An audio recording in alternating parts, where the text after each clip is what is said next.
बोलनी इतनी सी बात है और इतना बोले जा रहे हैं कहीं कुछ छूट ना जाए मेरे से। Correct. तो उसमें industry They say, oh my God, I see the way you shine. Take your hand, my dear, and place them both in. India में कुछ ऐसे बहुत कम एक्सेलरेशन और इंक्यूबेशन होते हैं जो 2 टायर 3 टायर सिटीज पे फोकस करते हैं, जो चाहते हैं वहां से उभर के फाउंडर्स आए और सामने अपने स्टार्टअप के बारे में पिच करें। ऐसे ही एक एक्सेलरेशन प्रोग्राम है स्टार्टअप चौपाल, जो कि राजस्थान में बेस्ड आउट ऑफ है 2 टायर 3 टायर फाउंडर्स पे फोकस रखता है। So from that we have Sumit today telling us what accelerations look for when they shortlist these startups, or what Startup Chopal looks for when they want to empower more and more founders. So here we have Sumit with us today. So Sumit, thank you so much for coming today and हमारे video के लिए आप specially Delhi आए हैं और बताना चाहते हैं स्टार्टअप फाउंडर्स को कि क्या चीज़ें रहती है इकोसिस्टम में जो आपको फॉलो करना चाहिए to become a pitch ready startup. But सबसे पहले मेरा ये क्वेश्चन आपसे है, ऐसा क्या क्वालिटी आपने देखा 2 टायर 3 टायर सिटीज में that you started a focus area there? Okay, सबसे पहले Priyanka, thank you so much for having me here और I am very happy to meet you in person and your team, right. So ये question जो आपने पूछा कि मैंने tier 2 tier 3 city में क्या देखा, सबसे पहली बात मैं वहीं से हूँ, नंबर 1। और दूसरी बात ये आपको अग्री करना पड़ेगा कि बहुत सारे मतलब एक्चुअल टैलेंट जो कह सकता हूँ मैं, प्योर टैलेंट, अनटच्ड, अनएक्सप्लोर्ड, वो टियर 2 टियर 3 में है। आप अगर आप खुद भी एक्सपीरियंस करते हो उसको, बट यस उनके पास अपॉर्चुनिटी नहीं होती ग्रूम होने की, कोई प्लेटफॉर्म नहीं मिलता, जिसके वजह से कई स्टार्टअप, कई टैलेंटेड लोग सक्सीड नहीं कर पाते।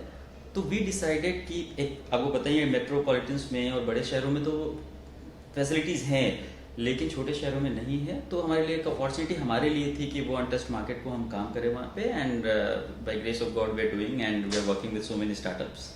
ग्रेट। अगर आप मुझे क्विकली बताइए स्टार्टअप चौपाल के बारे में, और सबको जानना बहुत ज़रूरी है कि राजस्थान में स्टार्टअप चौपाल क्या क्या कर रहा है फॉर द फाउंडर्स। सो देखो, बहुत क्विकली मैं बताऊँ, बड़ा लाइटर नोट पे बताता हूँ मैं कि स्टार्टअप चौपाल, देखो चौपाल वर्ड बहुत लोगों को कंफ्यूज होते हैं। बहुत लोग गाँव में क्या एक बरगद का पेड़ होता है, वहाँ पे गांव के लोगों की प्रॉब्लम का सॉल्यूशन मिलता है, मुखिया बैठे होते हैं, सरपंच बैठे होते हैं वगैरह वगैरह। तो स्टार्टअप्स के लिए एक चौपाल है जहाँ पे स्टार्टअप्स को कोई भी प्रॉब्लम होती है, उनको पिछड़ी की प्रॉब्लम है, हमारे प्लेटफॉर्म पे इजी टू पिच है।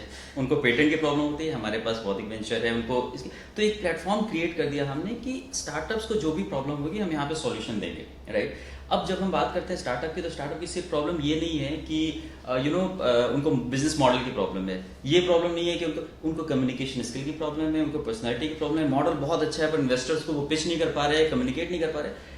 तो हमें समझ में आया कि there should be a chaupal where people will come and वहाँ ये देयर एक्सपर्ट्स होंगे जो उनको हेल्प करेंगे। So this is how startup chaupal is working since last 3 years and of course what we are doing you know very well. Great, of course. So मैंने देखा है कि आप अभी आपने रिसेंटली कोहोर्ट स्टार्ट किया है, plus you keep on accelerating many founders. तो मैं ऐसा क्या क्या क्वालिटी है, क्या क्या चीजें हैं आप कैटेगराइज करते हैं जब स्टार्टअप्स आपको रीच करते हैं?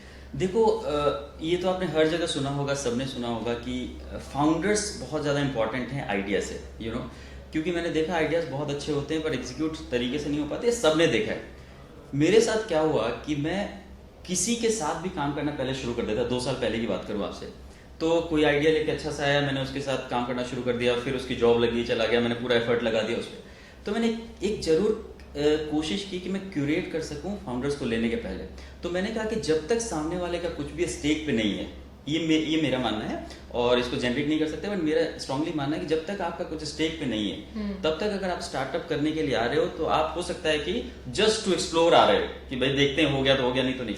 तो मैंने ये किया कि कोई भी इंसान अगर अपनी जॉब 3 साल 4 साल छोड़ के आ रहा है, स्टार्टअप कर रहा है, उसके साथ मैं काम करूंगा। या 1-1.5 साल से किसी ने काम किया हो, खुद के पैसे लगाए हों अपने स्टार्टअप में और कोई ज्यादा आगे नहीं गया हो बट पैसे लगाए हो, तो मुझे दिखता है कि कुछ ना कुछ इसका स्टेक पे है, ठीक है। तो उनके साथ मैं कनेक्ट करता हूँ तो इस काम चीज करता हूँ। से सुमित मुझे ये ध्यान में आया कि इतना सारा हमारा इकोसिस्टम इमर्जिंग है, बहुत सारे स्टूडेंट्स हैं जो एंटरप्रेन्योर बनना चाहते हैं लेकिन अब इनके पास स्टेक के लिए कुछ नहीं है, then what should be consider? तो ये बहुत अच्छी बात बोली आपने। ये मेरे साथ भी फीडबैक आया था लोगों का कि तुम ऐसे जब सोच रहे हो तो स्टूडेंट्स तो रह ही जाएंगे, और ऐसा हुआ भी। कई हमारे कोर्ट में भी हुए स्टूडेंट्स ऐसे आए, जैसे IIT BHU के, बिट्स पिलानी के, जो बहुत अच्छे थे, बट चूंकि हमारे कैटेगरी में नहीं आ रहे तो हम नहीं कर रहे थे। बट आप जैसे लोगों के सुझाव की वजह से we have started that cohort. We are going to announce this in the month of October, 1 October. We are doing it only for students. So वो सिर्फ स्टूडेंट्स के लिए होगा, instead of making it mix with everyone, that will be entirely for students. फिर उनको भी select करने का तरीका हमारा होगा, but we are starting from 1 October. So coming to another point, concern in the ecosystem is that कि सुमित, अगर 100 स्टार्टअप हैं तो अगर मैं एक एक्सेलरेशन की बात करूं, एक्सेलरेशन आई अंडरस्टैंड कि बहुत लिमिटेड रिसोर्स की वजह से खाली 8 से 10 स्टार्टअप सिलेक्ट करते हैं, बट उन 90% स्टार्टअप्स का क्या जो वो रिजेक्ट हो जाते हैं, और उनको क्या सुझाव देना चाहिए कि ये चीजें ठीक करा जाए? देखो मैं बताऊं आपको प्रियंका कि वो रिजेक्ट नहीं होते, उनका सही टाइम नहीं होता वो।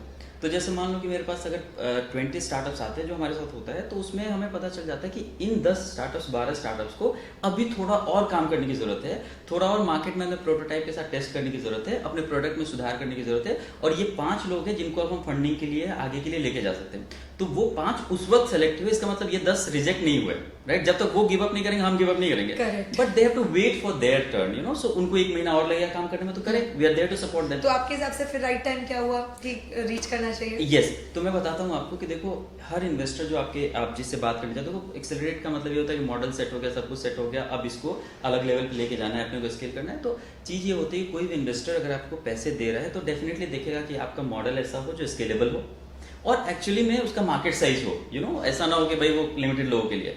अब ये 2 चीजें आपको इंश्योर करनी ही पड़ेगी, और उसके लिए क्या, जो आइडिया आप लेके आए थे, आपको इतना फ्लेक्सिबल भी होना पड़ेगा एज ए फाउंडर कि वो चेंज करने की जरूरत पड़े तो करें, यू नो।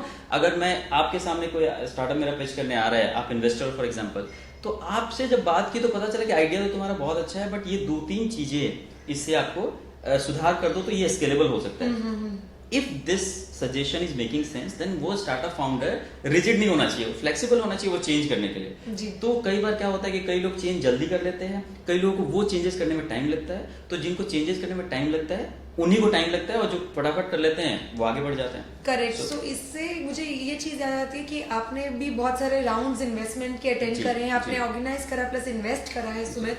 तो ऐसा क्या चीजें जो इन्वेस्टर्स बहुत ध्यान से देखते हैं जब पिचिंग सुनते हैं? एक चीज प्रियंका, आप भी अग्री करोगे, अब यू आर वर्किंग बड़ा क्लोजली आप इकोसिस्टम में काम कर रहे हो, and I really appreciate, I admire that. एक चीज तो आप देखो, सबसे पहली चीज ये फिलोसॉफिकल हो सकती है, लेकिन गट फीलिंग बहुत काम करती है, राइट? मैं आपसे मिला भी नहीं था and we were started working just because of gut feeling. पहली चीज तो ये, वो सबका काम कर। लेकिन सेकंड, जब मैंने बोला आपको कि अगर वो मॉडल सेंस नहीं कर रहा, अगर मार्केट फिट नहीं है आपका प्रोडक्ट, मैं हमेशा बोलता हूँ कि if your product is market fit, तो आपके कस्टमर्स आपकी मार्केटिंग करेंगे, आपको ना पैसा खर्च नहीं करना पड़ेगा उस पर। और प्रोडक्ट मार्केट फिट नहीं है तो फिर आप चिपकाओगे लोगों को। तो वो जहाँ भी फाउंडर्स बात कर रहे होते हैं और ऐसा लग रहा होता है कि चिपकाने की बात कर रहे हैं, तो वहाँ पे डिस्कनेक्ट होता जाता है। और दूसरी बात जो आपकी मैं चर्चा करते रहता हूँ कि बहुत ज्यादा इमोशनल जब हो जाते हैं ना, वो बोलनी इतनी सी बात है और इतना बोले जा रहे हैं कहीं कुछ छूट ना जाए मेरे से, तो उसमें इन्वेस्टर्स डिस्कनेक्ट होते हैं। उसमें बहुत जरूरी है, जिसमें आप लोगों का रोल बहुत ज्यादा इजी टू पिच का, कि भाई आप स्टार्टअप्स को बताओ कि इतनी बात बोलो, जज्बाती मत हो जाओ, राइट? उसके बाद इन्वेस्टर को अगर कनेक्ट हो गया उतनी बात से, तो आपको घर बुलाएगा, आपके साथ डिनर करेगा, आपसे घंटों बातें करेगा। सो मुझे ये लगता है कि 2-3 चीजें, एक तो ओवर कमिटमेंट, इन्वेस्टर के सामने जो करते हैं हम लोग, बहुत ज्यादा बात कर जाते हैं, इलॉजिकल बातें करते हैं, और तीसरा साउंड कर रहे होते हैं कि हम इमोशनली कनेक्टेड हैं। वो सबसे बड़ी प्रॉब्लम है कि दिस इज माय बेबी, मैंने बचपन में था तभी से सपना देखा। ऐसी उल्टी सीधी बातें बिल्कुल नहीं करनी, बिल्कुल प्रैक्टिकल रहो कि मार्केट है, सर्व करूंगा मैं यहाँ से ये चीज। जैसे मैंने बोला आपको कि स्टार्टअप चौपाल को चलाना था, Delhi was the place, Mumbai was the place, तो यहाँ पे ऑलरेडी इतने बड़े प्लेयर्स हैं और सब लोग एंगेज्ड है एक दूसरे के साथ, तो मैं वहां टच करूँ ना जहाँ पे लोगों को जरूरत है उसी। Correct. In the end Sumit, I want you to tell our founders, emerging founders, existing founders, चाहे वो कोई भी स्टेज में हो। मुझे इतना पता है कि जिस स्टेज में आज स्टार्टअप है, हर स्टेज में कोई ना कोई चैलेंज आता ही है, और उसको हटा के हमें आगे बढ़ना होता है, चाहे वो सीरीज स्टेज क्यों ना हो। So like I want it coming from you कि क्या सजेशंस आपके रहेंगे हर एक एंटरप्रेन्योर के लिए इकोसिस्टम में? देखो, मैं बताऊं कि ये बहुत क्विकली, मैं 1 मिनट देना मुझे बहुत थॉरली में ये बात बोलता हूँ कि हर स्टार्टअप को, चाहे जिस स्टेज पे हो, उनको ना कुछ स्टेजेस से होकर गुजरना होता है, और हर स्टेज में एक गलतियां होती है जिसकी वजह से फेल होते हैं वो, राइट? सो सबसे पहला होता है आइडिएट, जो आइडिएशन की बात करते हैं। उसमें गलती ये होती है जिसकी वजह से फेल होता है कि आइडिया आते ही सोचते हैं कि पहले इन्वेस्टमेंट आएगा तो मैं काम करूंगा आगे, Correct. इसलिए फेल होते हैं वो। तो उस समय आइडिएशन के फेज में पहले उनको काम करना चाहिए। दूसरा जो होता है वो होता है क्रिएट, जो प्रोटोटाइप की बात होती जी, है, जी, जी। उसमें गलती ये हो जाती है बहुत सारे स्टार्टअप से, आप भी एग्री करोगे कि वो प्रोटोटाइप के टाइम में इतना पैसा और टाइम लगा देते हैं जी, कि या तो जी, आउटडेटेड हो जाते हैं या कोई कॉम्पिटिटर आ Competitor जाता आ है जाता तो वो है। फेल हो जाते हैं। अब चलो प्रोटोटाइप बन गया तो टेस्ट करने की बात आती है, तीसरा फेज। टेस्ट वाले में क्या गलती हो जाती है कि वो ये सोचते हैं कि नेगेटिव चीजें लेना नहीं चाहते, कोई अगर नेगेटिव फीडबैक दे देना तो डिफेंड करना शुरू कर देते हैं। Correct. तो ये सबसे बड़ी गलती है। ये जो मैं बोलूंगा आप अग्री करोगे because you are working closely. फिर टेस्ट की बात आई तो मॉर्फ की बात आती है, यानी कि अब जो फीडबैक मिला है उसके अकॉर्डिंग अपने प्रोडक्ट को चेंज करो तो वो मार्केट फिट होगा। तो वहां पे गलती हो जाती है, इमोशनली अटैच है, भाई मेरा ये सपना था मैं चेंज नहीं करूंगा, वहां गड़बड़। तो भाई रखो अपना स्टार्टअप अपने पास, जब मार्केट को चाहिए नहीं तो। और उसके बाद आता है मॉडल। जी। अब आप बात करो प्रॉपर रेवेन्यू मॉडल की। जी, जी। आप अग्री करोगे, बहुत लोग अग्री करेंगे जो सुन रहे हैं कि बहुत सारे स्टार्टअप कमाल का आइडिया लेके आते हैं बट एक्चुअल रेवेन्यू मॉडल का पता नहीं होता। पता नहीं होता है। कई तो आप और मैं समझाते हैं कि यहाँ से यहाँ भी पैसे आ जी। सकते हैं।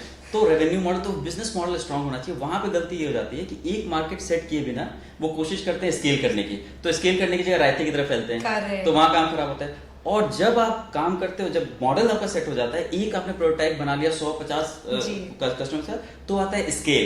Right. स्केल में होता है अब इन्वेस्टर्स आपके पीछे भागेंगे, बिल्कुल। अब आपको नहीं भागना है। और वहां पे गलती क्या होती है ये भी बता दूं मैं आपको कि लोगों को पता नहीं होता कि फर्स्ट राउंड में स्टेक कितना देना है। Valuations. कई बार तो मैंने मेरे जानकार कुछ स्टार्टअप से जिन्होंने स्टार्टिंग में पैसे पहली बार आए तो 40% फर्स्ट राउंड में ही दे दिया, उनका सेकंड राउंड होगा ही नहीं, Investors जाते ही नहीं जाते ही उनके उनके पास। तो ये गलती हो जाती है। अगर इन सब चीजों से ये गलती किए बिना हमारे आपके सपोर्ट से अगर स्टार्टअप्स आगे बढ़ते जी, हैं जी, जी। तब वो आता है टाइम, लास्ट स्टेज हार्वेस्ट, यानी जो इतने दिन परिश्रम किया है अब Correct. बैठ के खाओ, आईपीओ निकालो, टेक ओवर करो, यूनिकॉर्न बनो। यूनिकॉर्न बनो। सो this is the structure, you know. Right. और ये अब मैंने बताई दिया आपको, जो आपका क्वेश्चन था बिल्कुल कि समझ- किस स्टेज पे किस कौन सी गलती होती है। आपने एकदम जो ग्रास रूट लेवल टच कर देना वो अच्छे से बिल्कुल समझा दिया, चाहे वो एक आइडिया हो या सीरीज हो। And I am sure everybody who is watching, आपको ये पूछना नहीं पड़ेगा कि मैं किस स्टेज पे हूँ। तो प्लीज इस चीज को समझिए कि पैसे के पीछे नहीं भागना है, पैसा आपके पास खुद ही आएगा अगर आप स्टेप बाय स्टेप सारे फॉर्मेट को Yes. अच्छे से फॉलो कर रहे हैं। 100%. Right. So Sumit, thank you so much for taking out time. Specially मैं रिपीट करूंगी, आप जयपुर से हैं और आज आप टाइम निकाल के इधर आए हैं मुझसे मिलने के लिए, टीम से मिलने के लिए एंड वीडियो शूट करने Yes, के I लिए। have to say that I have come especially to meet Priyanka in person because virtually we were connected, but for the first time we are meeting and I'm really happy and delighted to be thank you here. So Thank much you. Sumit. So I am sure आज पूरी video में जितने भी हमने बातें करी हैं, अभी इसके बाद जो फाउंडर ये देखने वाला है बहुत अच्छे से समझ के इस पे Hope वर्क so. करेगा। I hope so. Right. So thank you so much Sumit. And in Thank the end I would just say if you can ask our viewers to like, share and subscribe so that more and more founders can get enabled by this video and this platform. किसी चीज को भी like share मत करो, लेकिन जो काम की चीज है उसको डेफिनेटली करना चाहिए, और ये आपका विजडम है कि कौन सी चीज काम की है कौन सी काम की नहीं है, तो you decide. Thank you so much. In the and sir यही कहना चाहते हैं कि हमारी वीडियो देखना, क्योंकि सुमित सर इसमें बहुत अच्छी अच्छी चीजें बताए हैं। Thank you so much sir, Thank you thank you so so much. Much. And all my